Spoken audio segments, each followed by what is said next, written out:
しな身を揃えてゆこうお互いを信じ合う5人の仲間バルテス5に預けた命飛ぶぜ宇宙の果てまでもみんなの笑顔持ち帰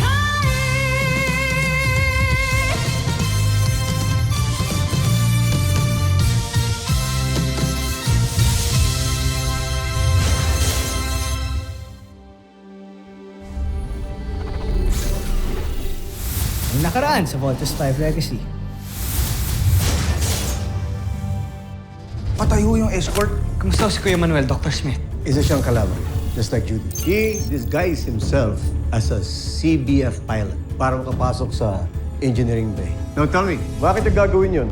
Sa pangalawang pagkakataon, nagulangan na naman kayo ng mga kaaway natin. Sila ang Voltes 5. Alam ko ang kahinaan nila. Gagamitin ko yun para talunin si Voltes 5. I'm sorry, alam kong nasaktan ka. I hope we can still be friends. Gusto ko sana mabalik yung dati. What's going on here? Bye, Steve. My friend. Labis ako nag-alala sa'yo na nagtungo ka sa kampo ng Voltes 5. Makasaktan ka nila. Hindi nila maaaring gawin yun, Najmi. Dahil alam mo ba kung ano natuklasan ko sa kanila? Na may hina silang nilalang. Ang pagiging marupok sa pagmamahal ang pinakamalaking kahinaan ng tao. At balang araw, ito rin ang magpapabaksak sa kanila. I don't wanna lie to you and I know na pinakita mo yung best version of yourself mo tonight sa akin. Pero parang may kulang pa rin eh. Mawawala rin yung feelings mo kay Steve. And malay mo, ako naman ang pumalit sa kanya. Oras na mabigo si Zardos. Ikaw ang ipapadala ko sa Terra Air 2 para tapusin ang misyon niya. Di kayo na nagkamali ng pagpili sa akin, Chomfrey. Tatapusin ko ang lahat ng hindi kaya magawa ni Zardos. Dr. Smith, may pumasok ng unidentified spacecraft sa outer orbit at ang trajectory nito ay papuntang Camp Big Falcon. Dr. Smith, sino ho yan? Kalaban na naman ho ba? This is Dr. Richard Smith of Camp Big Falcon. Please identify yourself or we will be forced to shoot you down. Do you copy? Missiles on standby. One. Huwag kayong magpapaputok. We want visual confirmation. Ako ito. Si Ned. Si Ned Armstrong.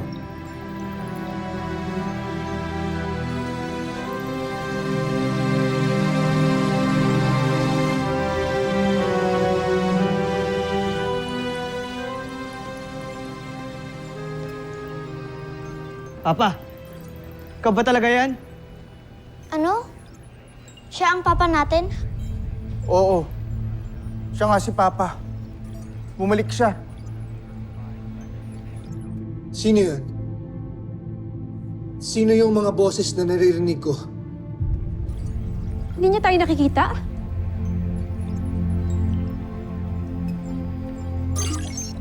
Ned, this is Dr. Smith. Do you remember me? Nandito yung mga anak mo. Mga anak ko. Steve. Big Bird. Little John.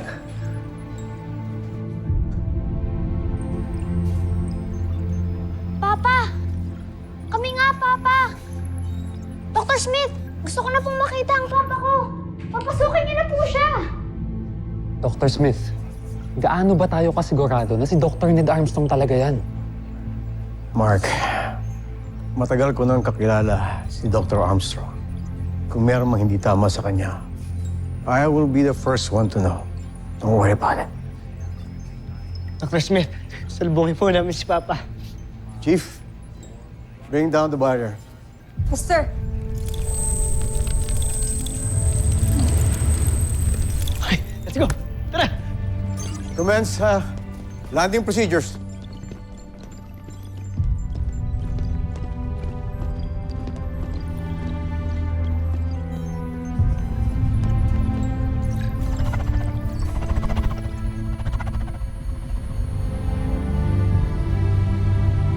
Si Papa.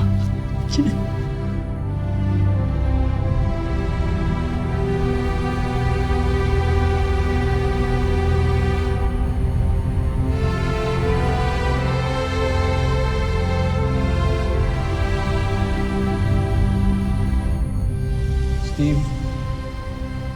Bert. Magpapakabait kayo palagi. At lagi niyong alagaan ang inyong bunsong kapatid. Pangahawakan ko ang pangako mo, Ning. Hihintayin ka namin.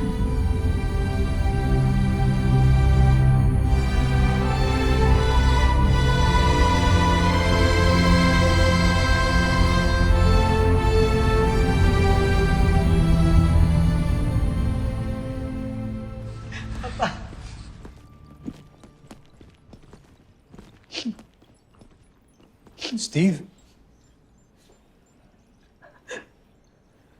Big Bird. Ang lalaki niyo na. Papa, akala namin wala ka na. Akala namin di ka na makakabalik eh. Hindi ko alam kung natatandaan niyo pa yung pangako ko noon na babalik ako. Kaya ngayon nandito na ako. Para tuparin ang pangakong yun sa pamilya ko.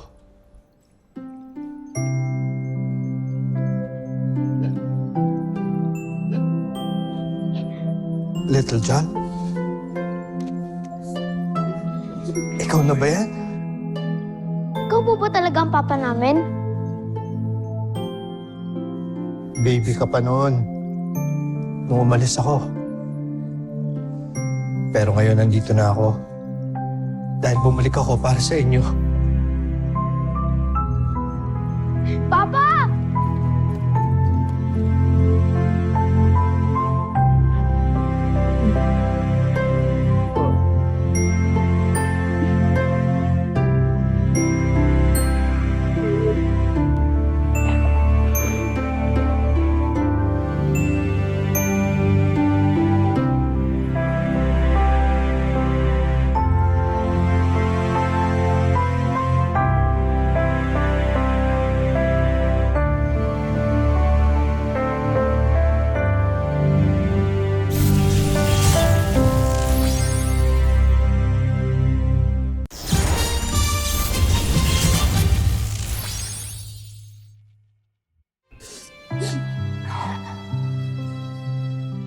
Ngayon nandito na ako.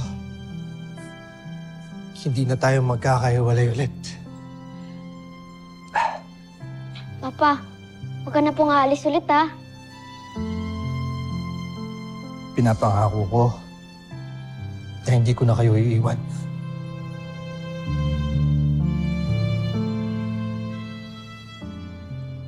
Nasaan nga pala ang mama ninyo? Tawagin niyo siya at sabihin niyo nandito na ako. Ha?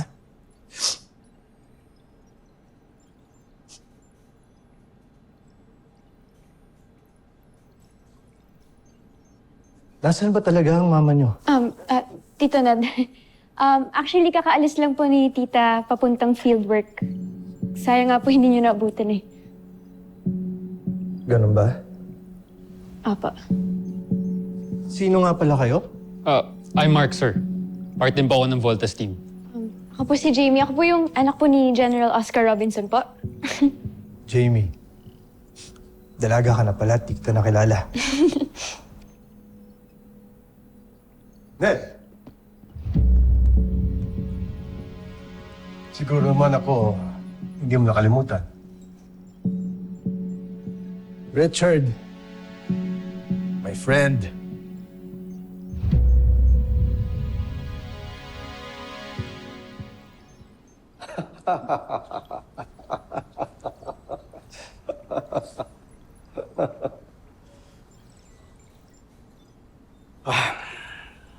Welcome back, Ned. Halika. Nasamahan kita sa debriefing. I hope you understand. It's protocol. Of course. Don't worry. Babalikan ko kayo agad. Let's go. Halika. Dagat ng pag-uusapan.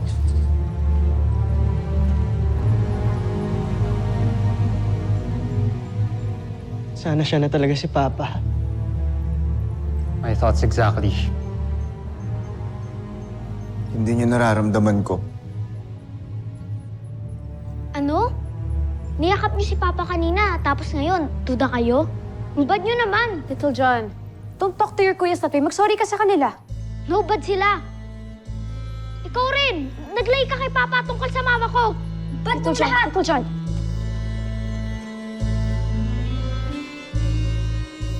I'm sorry. Kaya ko lang naman sinabi yan kasi I didn't want to ruin the moment with bad news. Kaya I had... You don't have to explain, Jamie. Sorry dahil sa pabalang nasagot ni Little John. Pero tama si Little John. Kailangan niyo sabihin sa papa niyo yung totoo.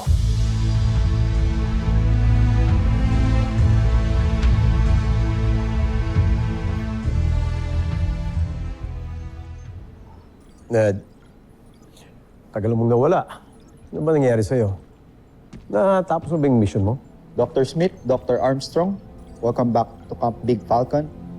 Sorry sir, I'm gonna scan you. Sergeant Major. Ako nang bahala. Just leave it here.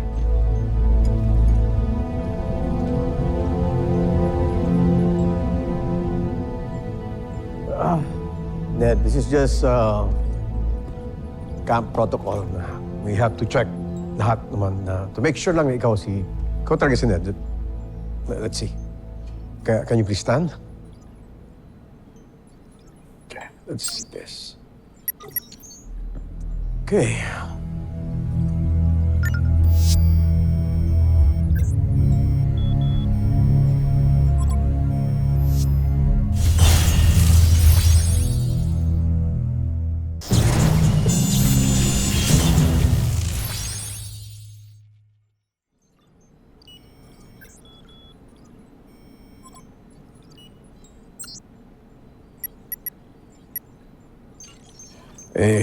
Something's wrong. Siguro Richard, mas mabuti pa ipaayos mo na muna yan. Tsaka na lang tayo mag-usap. I'll prepare my mission report too. Pero sa ngayon, gusto ko muna sana makasama yung mga anak ko. Okay. Guys. Sandali na, ha? Sergeant Major, can we have this fixed? And by the way, tumawag ka ng escort at bantayan si Ned. At siguraduhin na siya makakaalis. At hindi siya lalabas dito hanggang hindi siya clear. Understood? Okay. Papa? Steve, sandali lang. Hinihintay ko pa ang escort ko. Siya nga pala. Nasaan ang mama ninyo? Alam ba niya na nandito na ako?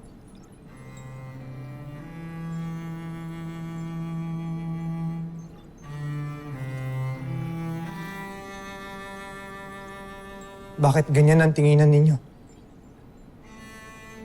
Steve, nasaan ang mama mo? Wala na ako si Mama, Papa. Patay na ho siya.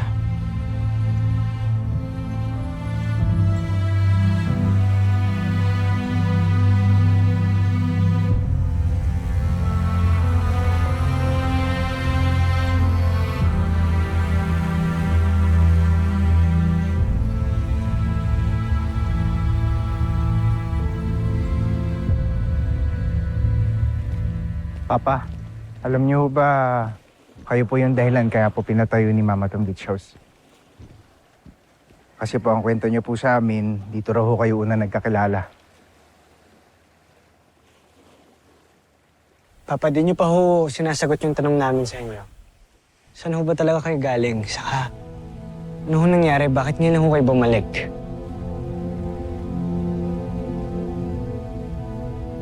It's confidential. Mabuti pang kami muna ni Smith ang mag-uusap. But for now, I want to spend some family time. Dahil ito ang na-miss ko. Papa, doon tayo! May papakita ko sa yung collection. Tara!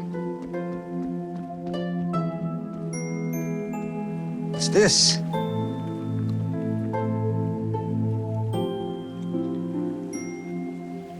Hindi ka ba nagigilty? Kasi ako guilty ako na pinag-iisipan natin si Papa. Karamdam ko siya talaga si Papa. At naniniwala ako na siya si Papa.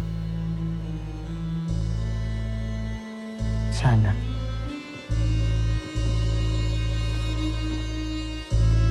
Kasi kung hindi, sasaktan si Little John. Kaya sana, Big sana.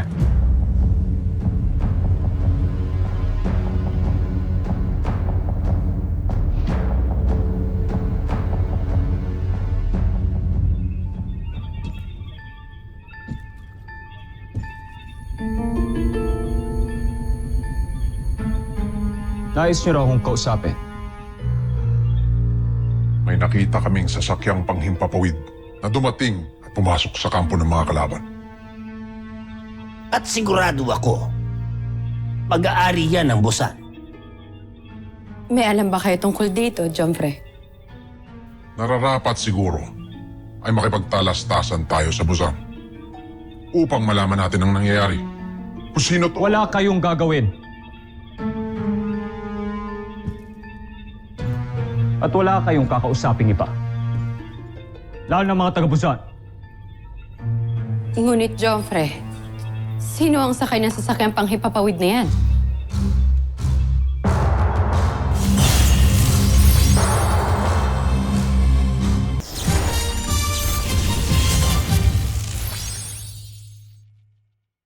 Ngunit, Jomfre, sino ang sakay ng sasakyang panghipapawid na yan? Isa siyang kaibigan.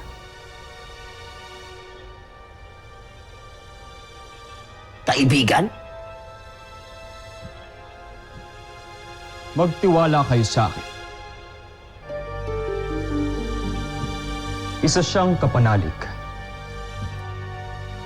na malaki ang maitutulong sa atin.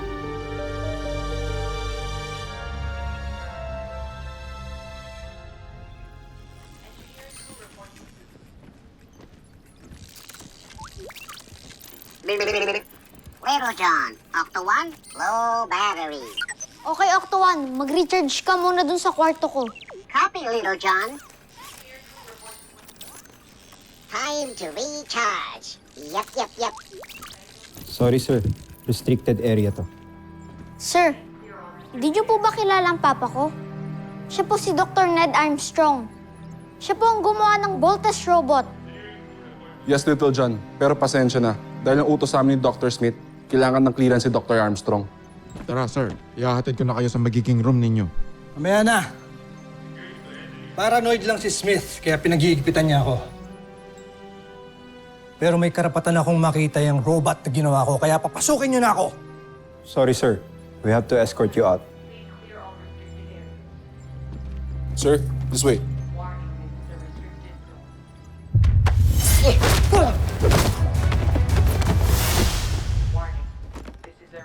Oo, tama na yan! Papa!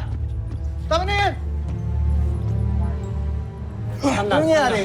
Bakit yung kinakalaban yung papa ko? Hindi marunong kumilala yung mga yan. Anong klaseng training ba ang ginawa sa kanila dito? Sir, sumusunod lang po kami sa utos, sir. Patinuruan mo kami sumunod sa rules, di ba? Di ho kayo ganyan.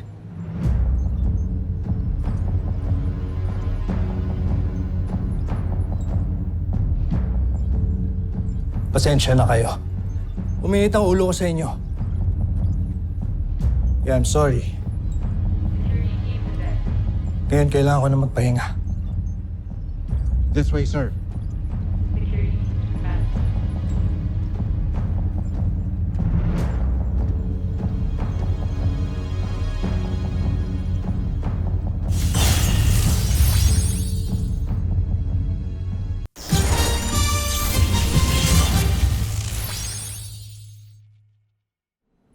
Ayos rin pala yung kwarto mo pa, no? Malaki rin. Kaso lang, medyo malayo sa kwarto natin. Pero Papa, ang galing mo makipag-fight kanina. Para kang sina Kuya. Mana sila sa iyo. Mukhang tinetraining nga sila ng gusto dito sa camp. Opo, sobrang toxic nga lang po ng training namin. Pero for me, sobrang worth it naman. Opo, kaya sina Kuya po, saka po si Ate Jamie at si Kuya Mark ang napiling pilots ng Voltes robot. Tapos ako din po pala, Papa. Talaga? Pati ikaw? Kahit na bata ka pa? Kung alam pong bata to. Pero sobrang astig pong pilot yan ng Volt Frigate. Tsaka pag nasa gitna po kami ng laban, pa, siya po yung nag-aayos, nagto-troubleshoot ng lahat ng mga Voltes machines. Really? Wow. I'm really proud of you, anak.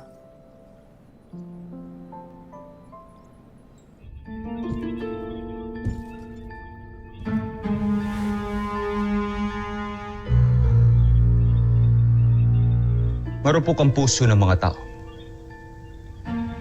Mabilis sila magtiwala at magmahal. May sobra din silang pagpapahalaga sa kanilang pamilya, lalo na sa kanilang mga magulang. Kung gayon ay wala pala silang pinagkaiba sa atin, Joffrey. Nagpapahalaga rin tayo sa ating pamilya at nagmamahal. Ngunit isang kahinaan ito, Zandra. Nagagamitin natin para madaig ang mga piloto ng Voltes 5. Little John,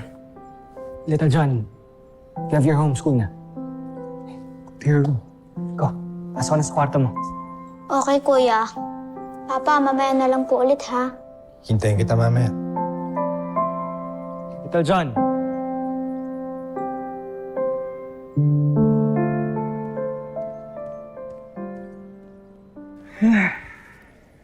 Alam mo pa, grabe, sobrang saya talaga ni Little John simula po nung dumating kayo dito. Napakagandang birthday gift po sa kanya nun.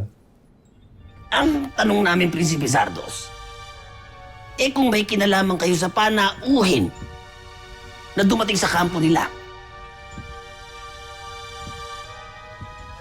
Pagbutihin nyo na lang ang paggawa ng ating bagong beast fighter. Napakakawalan natin sa sandaling hinog ng aking mga plano. Pa, kailan nga ulit yung birthday ni Little John? Naalala niyo po ba? Paano ko ba naman makakalimutan yun? Well, I hope may pinrovide ang camp na damit para sa akin dahil kailangan ko na talaga magpalit. Kailan ho exactly yung birthday ni Little John? Teka, bakit pa tinatanong? Nakalimutan mo, no? No, Big Bird. Kung siya talaga si Papa, masasagot niya kung kailan ang birthday ni Little John o birthday mo, birthday ko. I'm sure hindi mo makakalimutan yun, Papa.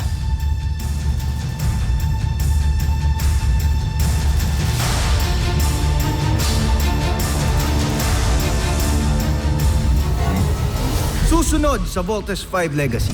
Here, bumalik na daw yung dad mo ah. You know what? I hope to meet him someday. Sige, wala kita minsan. Thank you. Kamusta ang mission mo sa Busan? Busan? Hindi ba doon ka nagpunta? Anong nangyari? Doc, nag-malfunction po yung main software ng scanner natin kaya hindi gumana. Tataka rin ako eh. Inform the security team. Tonight, have to be very vigilant. Ayoko maisan ulit tayo ng makalaban. I still want you guys to be careful kay Papa, okay? Hanggat wala tayong clearance from Dr. Smith, kailangan natin mag-ingat sa kanya. Is that clear? You're so heartless, kuya. Papa!